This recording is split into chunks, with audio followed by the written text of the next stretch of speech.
யாராலும் கணிக்க முடியாத அளவுக்கு இந்த தேர்தல் விசித்திரமாக தமிழகத்துல நடந்து முடிந்திருக்கிறது. தேர்தல் முடிவுக்காக தமிழக மக்களே ஆவலுடன் எதிர்பார்த்துக்கக்கூடிய தருணமும் நெருங்கிவிட்டது. என்டிஏ பிரச்சார களத்தில் அண்ணாமலை இல்லை என்றால் என்டிஏவின் நிலை அதோகதிதான் போல இருக்குது. மிதப்பில் இருந்த திமுக இப்போது அமைதி காப்பதன் ரகசியம் என்ன? பலரும் பலவிதமான கருத்து கணிப்புகள் வெளியிட்டு வரக்கூடிய இந்த நேரத்தில் நடிகர் விஜய்க்கு சீட்டு கிடைக்குமா, ஓட்டு கிடைக்குமா என்பதை பொறுத்திருந்து பார்ப்போம். மே 4க்கு பிறகு பாஜகவில் மிகப்பெரிய அரசியல் மாற்றம் ஏற்பட போகிறது.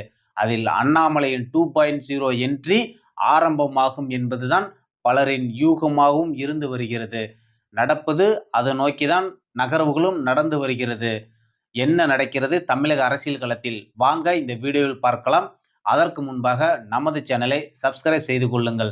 அனைத்து தமிழ் நெஞ்சங்களுக்கும் அன்பு வணக்கம்.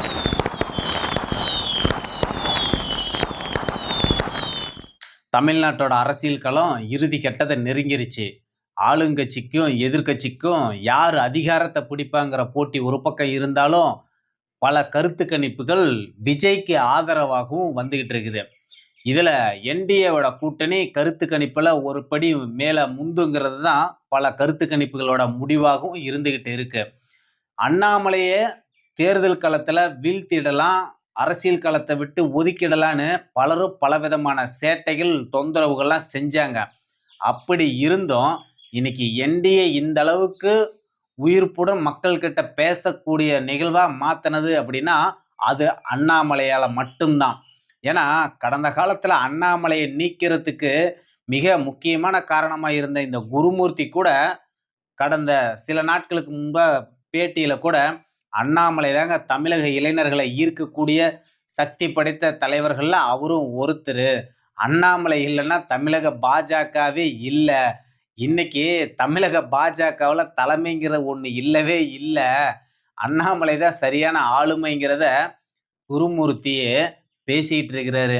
இதெல்லாம் பார்க்கும்போது வர தேர்தல் முடிவு காலத்துல எப்படியும் அண்ணாமலைக்கு ஆதரவான சில முடிவுகள் வருங்கிறது தான் பலரோட எதிர்பார்ப்பாகவும் இருக்குது. அப்படி இருக்கக்கூடிய நேரத்துல இவர் முந்திக்கிட்டு அண்ணாமலைக்கு ஆதரவா களமிறங்கிட்டாரோங்கிறது தான் ஒரு சின்ன சந்தேகமாகவும் இருக்குது. ஏன்னா அண்ணாமலை நீக்கிறதுக்கு முன்னாடி அமித்ஷா அவர்கள் குருமூர்த்தி தான் சந்திச்சாரு. அன்னைக்கு கூட இந்த குருமூர்த்தி தான் அண்ணாமலை ரொம்ப வேகமா போறாருங்க, தமிழ்நாட்டுல பாஜகவுக்கு இந்த வேகம் அதிகமா இருக்குது, பொறுமையா போகணும் அப்படின்லாம் இவர் தான் பேசினாரு. அதே குருமூர்த்தி தான் இன்னைக்கு அண்ணாமலைய புகழ்ந்துகிட்டு இருக்கிறாரு. அண்ணாமலை லீடர்லாம் சொல்லிட்டு இருக்கிறாரு இந்த குருமூர்த்தி. இன்னைக்கு பிரச்சார களத்துல அண்ணாமலை பிரச்சார களத்துக்கு வந்ததுக்கு அப்புறம் தான் மக்கள் மத்தியில என்டிஏ கூட்டணி பேசும் பொருளாகவும் ஆச்சு. ஏன் அப்படின்னா அண்ணாமலை ஒருத்தர் மட்டும்தான் ஒவ்வொரு தொகுதியிலையும் இருக்கக்கூடிய பிரச்சனைகளையும் அந்த வேட்பாளர்கள் செஞ்ச தொந்தரவு சேட்டைகள் ஊழல்களையும் புள்ளி விவரத்தோட மக்கள் மத்தியில கொண்டுட்டு போனாரு. அதுதான் இன்னைக்கு தேர்தல் களத்துல பிரச்சார களத்துல பேசும் பொருளாகவும் ஆச்சு தமிழக தேர்தல்ல. ஏன்னா அண்ணாமலைங்கிற ஒருத்தர் பிரச்சார களத்துல வராமையே இருந்திருந்தாருன்னா என்டிஏவோட நிலைமை இன்னும் மிக மோசமான பின்னடைவை சந்திச்சிருக்குங்கிறது தான் உண்மை நிகழ்வாகவும் இருக்குதுங்கிறதான் நம்ம பார்க்குற உங்களுக்கு எல்லாமே இந்த யதார்த்தமான நிகழ்வு புரியுங்கிறது தான் நம்மளுடைய எதிர்பார்ப்பு. அது மட்டும் இல்லாமல் நாளைக்கு ஒரு நாள் ஆட்சி வரும், சந்தோஷமா இருப்பாங்க அப்படிங்கிறதெல்லாம் கடந்து இன்னைக்கு இருக்கிற கட்சிங்களுக்கு நாளைக்கு ஒரு நாள் தான் எல்லா கட்சிகளும் சந்தோஷமா இருக்க போறாங்க. ஏன்னா நாளை மறுநாள் தேர்தல் எண்ணிக்கை தொடங்க போகுது. அப்படிப்பட்ட சூழல்ல இன்னைக்கு ஒரு 2 நாளைக்கு மட்டும்தான் இவங்க எல்லாம் சந்தோஷமா இருக்க போறாங்க. அதுலயும் முழுசா நாளை ஒரு நாள் மட்டும்தான் இருக்க போகுது. ஏன்னா இன்னைக்கு தமிழகத்துல கஞ்சா இல்லாத இடமும் இல்லை, போதை புழங்காத தெருவும் இல்லை, கள்ளச்சாராயம் விற்காத ஊரும் இல்லை, சாராயத்தை தண்ணி மாதிரி திறந்து விட்டுட்டாங்க. ஏன்னா இன்னைக்கு காவேரியில தண்ணி போகுதோ இல்லையோ சாராயம் பாய்ந்து ஓடிட்டு இருக்குது தமிழகத்துல.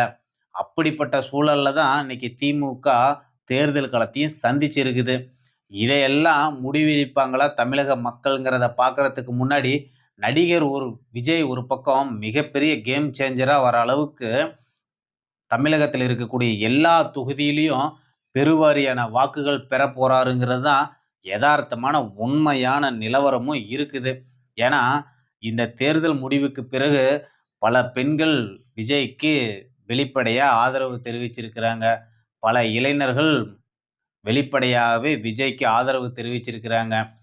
குடும்ப பெண்கள் மறைமுகமாகவும் ஆதரவு தெரிவிச்சிருக்கிறாங்க விஜய்க்கு. ஏன்னா, இந்த விஜயோட வருகையினால தான் இந்த தேர்தல்ல பல கருத்து கணிப்புகளும் கணிக்க முடியாத அளவுக்கு ஒரு முடிவு வருங்கிறது தான் எல்லாரோட கருத்து கணிப்பாகவும் இருக்குது. அதுலயும் ஒரு கருத்து கணிப்புகள் தொங்கு சட்டசபை வருங்கிறதெல்லாம் சொல்லியிருக்கிறாங்க. பார்ப்போம். நம்மளும் பொறுத்திருந்து பார்ப்போம். நமக்கு இந்த கருத்து கணிப்பு மேல நம்பிக்கை இல்லனாலும், களத்துல என்ன நிகழுங்கிறதுல நம்ம ஆர்வமா கலெக்ட் பண்றதுல இருக்கோம். அண்ணாமலையோட வருகை தமிழகத்துல மிகப்பெரிய தாக்கத்தை ஏற்படுத்தியிருக்குங்கிறது தான் உண்மை நிலவரமா இருக்கு. பார்ப்போம். பொறுத்திருந்து பார்ப்போம். நாளை ஒரு நாள் தான் இருக்குது தேர்தல் முடிவுக்காக. அதுல என்டிஏ என்ன வெற்றி பெறப் போகிறது? அண்ணாமலை பிரச்சாரம் செய்த தொகுதிகளினுடைய தாக்கம் எந்த அளவிற்கு இருக்குங்கிறத நாளை ஒரு நாள் நம்ம பொறுத்திருந்து பார்த்தா நமக்கெல்லாம் தெரிய தான் போகுது. ஏன்னா, இந்த திமுக இந்துக்கள இதுக்கு மேல இழிவுபடுத்த முடியாத அளவுக்கு இழிவும் படுத்திட்டாங்க. நகைகளெல்லாம் உருக்கி ஏதேதோ பண்ணிட்டாங்க. அப்படி இருக்கக்கூடிய இந்த களத்துல தான் திமுகவும் தேர்தலை சந்திக்குது. பல தலைவர்கள வெளியேத்திட்டு எடப்பாடி பழனிசாமி அவர்களும் அவரோட தலைமையில இந்த தேர்தலை சந்திக்கிறாரு. பாஜகவும் இன்னைக்கு ஒரு மிகப்பெரிய ஒரு மக்கள் சக்தியா இருந்த அண்ணாமலையை நீக்கிட்டு தான் அவங்களும் இந்த தேர்தல் களத்தை சந்திக்கிறாங்க. யாருக்கு இந்த தேர்தல் களம் பலமா இருக்குங்கிறத நாளை ஒரு நாள் நம்மளும் பொறுத்திருந்து பார்ப்போம். அதுக்கப்புறம் தான் அண்ணாமலையோட செயல்பாடுகள் எப்படி அமைய போகுதுங்கிறது தான் நடக்க போற களத்துல நம்ம பார்க்க போறோம். ஏன்னா, பல தகவல்கள் வருது. தேர்தல் முடிவுக்கு பிறகு அண்ணாமலை மீண்டும் மாநில தலைவரா ஆகுவார் அப்படிங்கிறது தான் பல தலைவர்கள் பேசிட்டு இருக்காங்க. பொறுத்திருந்து பார்ப்போம். அண்ணாமலையோட செயல்பாடு எந்த அளவிற்கு மாற்றத்தை ஏற்படுத்த போகுதுங்கிறத நாளை ஒரு நாள் நாம் பொறுத்திருந்து பார்ப்போம். தமிழக அரசியல் களத்தில் தேர்தல் முடிவு என்பது திமுகவிற்கு சாதகமாக அமையுமா? என்டிஏவிற்கு சாதகமாக அமையுமா என்பதை நாம் பொறுத்திருந்து பார்ப்போம். மேற்கு வங்காளத்துல தேர்தல் முடிவுங்கிறது 2 கட்சிகளும் பாஜகவுக்கும், திரிணாமுலுக்கும் மிக கடுமையான போட்டி அங்க நிகழ்ந்துகிட்டு இருக்குது. ஏன்னா, அங்க தேர்தல் களத்துல கிட்டத்தட்ட லட்சக்கணக்கான சிஆர்பிஎஃப் வீரர்கள மத்திய அரசாங்கம் அங்க கொண்டு வந்திருக்காங்க. ஏன்னா, அந்த அளவுக்கு பாதுகாப்போட மக்கள வாக்களிக்கிறதுக்கு இன்னைக்கு ஒரு முன்னுரிமை குடுத்துட்டு இருக்காங்க பாஜக அரசாங்கம். அதனால மிகப்பெரிய தாக்கம் மேற்கு வங்காளத்துல ஏற்படுங்கிறது தான் கள நிலவரமாகவும் இருந்துகிட்டு இருக்குது. பாண்டிச்சேரி மறுபடியும் என்டிஏ தக்க வைக்குங்கிறதும், அசாம மீண்டும் ஹேமந்த் பிஸ்வ சர்மா அவர்கள் முதல்வர் ஆவாருங்கிறது உறுதிப்பட பல கருத்து கணிப்பு தகவல்களும் சொல்லுது. கேரளாவுல காங்கிரஸ் ஆட்சி அமைக்குங்கிற கருத்து கணிப்புகள் நிகழ்கிறது. பாஜக இந்த முறை அங்கு எம்எல்ஏக்களோட எண்ணிக்கையை தொடங்குங்கிறது தான் பல கருத்து கணிப்புகளோட முடிவாகவும் இருக்குது. ஏன்னா, பல தேர்தல் களத்துல பல மாநிலங்கள்ல நடந்தாலும், தமிழக தேர்தல் களம் தான் இன்னைக்கு ஒரு உண்மையான மும்முனை போட்டியா அமைஞ்சிருக்குங்கிறது தான் உண்மையா இருக்கு. விஜய் எவ்வளவு வாக்கு சதவீதம் வாங்குவாருங்கிறத விட, விஜயோட வாக்கு சதவீதத்தால எந்த கட்சி ஆட்சியை பிடிக்க போகுதுங்கிறது தான் மிகப்பெரிய சந்தேகமாகவும் இருக்கு. நாளை ஒரு நாள் பொறுத்திருந்து பார்ப்போம். தமிழகத்தில் ஆட்சி மாற்றம் ஏற்படுமா? அரசியல் மாற்றம் ஏற்படுமா?